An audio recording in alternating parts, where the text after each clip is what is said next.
sual yaranır ki, biz harda data güvənə bilərik, harda öz instinktlərimizə güvənə bilərik.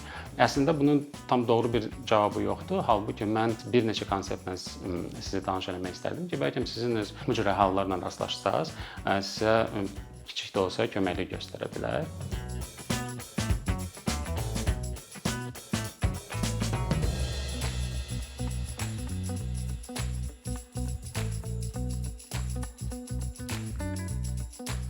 Bir data analitik kimi gündəlik qərar vermə proseslərində böyük həcmdə data analizi ilə məşğul oluram və böyük təşkilatlar bu prosesə data driven decision making, yəni məlumat əsaslı qərar vermə prosesi adlandırırlar. Və öz təcrübəmdən bunu deyə bilərəm ki, data bizi nə qədər köməkli göstərib düzgün istiqamətləndirə bilər, eyni zamanda da ki, səhv istiqamətə də apara bilər və belə hallarla rastlaşmamaq üçün biz bəzən öz təcrübəmizə və hətta instinktlərimizə belə güvənə bilərik. Ümumiyyətlə, şəxsi həyatımızda və peşəkar fəaliyyətimizdə məlumat əsaslı qərar vermə prinsipləri biraz başqa cür fərqli işləyir. Çünki biz öz şəxsi həyatımızda öz qərəzlərimizlə üzləşirik. Ümumiyyətlə, məlumat əsaslı qərar vermədə bunun ilk mərhələsi datanın toplantısıdır və şəxsi həyatda bu datanın toplantısı qərəzlərin təsiri altında olur. Bu nə cür qərəzlərdir? Birincisi, təsdiq qərəzi. Bu ingilis dilində buna confirmation bias deyilir. Biz əgər nəyisə inanırıqsa, sırf bu inanclara əsasən data toplayırıq və inanclara zidd olan datanı çox da nəzərə almırıq. Məsələn, mən Tesla şirkətinin aksiyalarını almaq istəyirəm və mən Elon Musk'ın böyük fanatıyam. Və mən ona görə sırf onların hansı maliyyə nəticələrini pozitiv tərəfdən baxıb bu datanı nəzərə ala bilərəm. Halbuki son rübdə hansı mənfi cəhətlərini, mənfi maliyyə analizlərini çox da nəzərə almamaq ehtimalım var. Və bu səbəbdən də sırf Elon Musk'a inandığım üçün gedib məsələn Tesla'nın aksiyalarını alıram. Bu təsdiq qərəzidir. Növbəti qərəzlərdən də biri ingilis dilində survival bias deyirlər.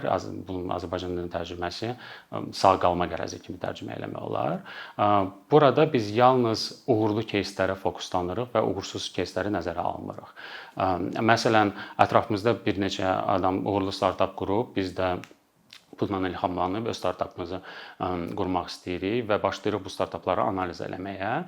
Halbuki milyonlarla startaplar var ki, uğursuz olub və biz onları nəzərə almırıq və bu da doğru seçim deyil.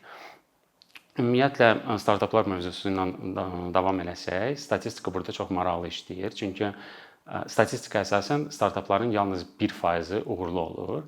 Və siz fikirləşə bilərsiniz ki, sizin uğur qazanma şansınız 1%-dir. Çünki bu doğrudan da bir statistik bir rəqəmdir.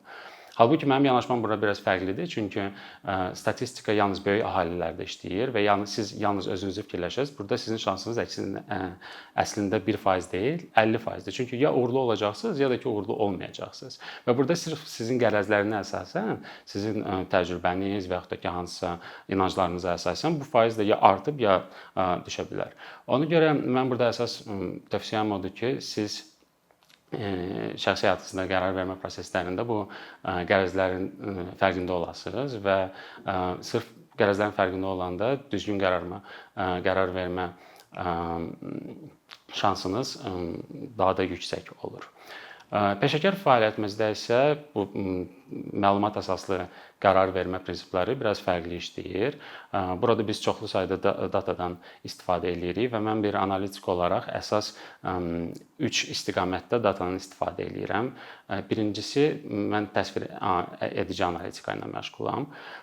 Bunun nümunəsi ola bilər ki, böyük, məsələn, supermarketlər və yaxud da ki, telekom şirkətləri ayın sonunda analiz edə bilər ki, bizim gəlirimiz nə qədər olub və bu gəlirin mənbəyi hardan olub, hansı müştərilər, hansı mağazalar və yaxud da ki, hansı məhsula tələbat daha da artıb.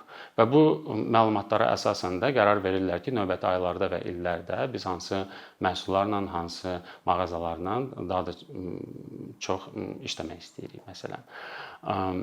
İkinci analitika isə proqnoz analitikasıdır. Biz burada ən əsası nə baş verəcək sualına cavab veririk. Mən özüm məsələn şəxsən işdə bu analitikadan çox istifadə edirəm, çünki mən keçmiş datanı analiz edib gələcək maliyyə proqnozları verirəm ki, biz gələn il ərzində nə qədər gəlir əldə edəcəyik. Bunun üçün biz bir statistik model qurmalıyıq ki, rəqəmlər arası bir paternlərini, bir əlaqəni tapsın və gələcəyi bizə proqnoz eləsin. Buna oxşar prinsiplə məsələn YouTube alqoritmləri də işləyir ki, model siz baxdığınız videoları məsələn analiz eləyir və başa düşür ki, sizə hansı videoları tövsiyə eləsin. Mən də bunu çox bəsit dillə izah elədim, halbuki yəni məntiqi buna oxşardır. Üçüncü analitika isə səbəbiyyət analitikasıdır. Biz burada niyə baş verib sualına cavab veririk. Biz öz müştərilərimizi dünyanın ən böyük şəhərlərində bir marketinq tədbirlərinə dəvət edirik və günün sonunda mən bir analiz eləmək istəyirdim ki, bu marketinq tədbirlərin təsiri nədir? Və mən müşahidə elədim ki, rəqəmlər bunu göstərdi ki, əslində bizim tədbirdə iştirak edən müştərilərimiz iştirak eləməyən müştərilərdən ortalama 20% daha çox gəlir gətirir bizə. Və mən az qala fikirləşirdim ki, biz marketinq büdcəmizi daha da artırmalıyıq, daha da çox müştərilər cəlb eləməliyik və ümumiyyətlə tədbirlərin sayını da artırmalıyıq. Halbuki yüksək korrelyasiya səbəbiyyət demək deyil. Əslində biz burada da bir qərəzə uğraşmışıq ki, biz seçim qərəzliyi burada eləmişik. Bizlə çalışmaq istəyən, aktiv olan müştərilərini daha çox dəvət eləmişik və biz deyə bilmərik ki, sırf onların gəlir artımı 100% marketinq tədbirlərindən görə baş verib. Ona görə korrelyasiya səbəbiyyət demək deyil. Məsələn, yağış yağanda taksilərin qiyməti artır. Burada biz yüksək korrelyasiya görürük və səbəbiyyət də var. Halbuki digər hallarda yüksək korrelyasiya ola bilər. Halbuki biz səbəbiyyəti burada sübut edə bilmərik. Biz burada yenə də öz təcrübəmizə və instinktlərimizə güvənməliyik ki, biz bilək ki, biz burada necə düzgün qərar verək. Əslində burada sübut tapmaq üçün də digər analizlər var. Halbuki mən sadəcə bir nümunə gətirmək istərdim ki, harda bizim instinktlərimiz və yaxud da ki, təcrübəmiz bizi səhv qərarlardan qoruya bilər. Eyni zamanda da əgər yenidən bir startap nümunəsi gətirsəm, ətrafımızda ola bilsin ki, hansı dostlarımız, tanışlarımız var ki, bir startap ideyası ilə gəlib, artıq bir tətbiq yaradırlar, buna bir neçə vaxt sərf edirlər, pul sərf edirlər və günün sonunda tətbiq artıq insanlara təqdim olunanda çox da istifadə olunmur. Bu nə səbəbdən baş verir? Çünki insanlar sırf öz instinktlərinə güvənib hər hansı bir tətbiq yaradıblar. Halbuki ortalıqda bir araşdırma, bir məlumat data yoxdur ki, ona güvənib bir data-driven decision making yoxdur. Və bu səbəbdən də startap uğursuz hesab olunur. Və indi burada sual yaranır ki, biz harda dataya güvənə bilərik, harda öz instinktlərimizə güvənə bilərik. Əslində bunun tam doğru bir cavabı yoxdur. Halbuki mən bir neçə konseptlə sizi tanış eləmək istərdim ki, bəlkə sizin öz həyatınızda bu cür hallarla rastlaşsaz, sizə kiçik də olsa köməklik göstərə bilər. Birinci konsept ingilis dilində wisdom of crowds. Azərbaycan dilində tərcüməsi, yəni kütlənin müdrikliyi kimi tərcümə eləmək olar bunu. Bu nə deməkdir ki, biz əgər hal-hazırda aşağı düşsək və əhalidən Azərbaycanın ÜDM-sini soruşsaq ki, bizim GDP-miz nə qədərdir? Bir nəfər deyəcək 50 milyon, kimsə deyəcək 100 milyon, kimsə deyəcək 200, o birisi 100, amma ortalama rəqəm, düzgün rəqəmə çox yaxın bir rəqəm olacaq. Təxminən 75 milyona yaxın. 2024-cü ilə əsasən. Və biz bu cür halların harda rastlaşırıq? Reytinq sistemində. Biz nəsə sifariş vermək istəyirik, məsələn, hansı restorana getmək istəyirik, biz onun reytinqinə baxırıq və reytinqə inanıb qərar veririk ki, bu yaxşı restorandır, yoxsa yox. Və yaxud da ki, internetdən nəsə sifariş vermək istəyirik və sırf o məhsulun reytinqlərinə baxıb qərar veririk. Burada ən əsas amil ondan ibarətdir ki, biz müxtəliflik prinsipini qorumalıyıq. Çünki əgər biz eyni qrup insanlardan bu sualı soruşsaq, onların səhv cavabı ortalama cavabdan çox aralı olacaq. Halbuki əgər müxtəliflik prinsipi qorunsa, biz doğrudan da görəcəyik ki, ümumi bütün toplam cavabların ortalaması doğru cavaba çox yaxın bir rəqəmdir. İkinci prinsip isə Goodhart'ın qanunu adlanır. Goodhart deyirdi ki, əgər bir rəqəm hədəfə çevrilirsə, bu artıq yaxşı hədəf deyil.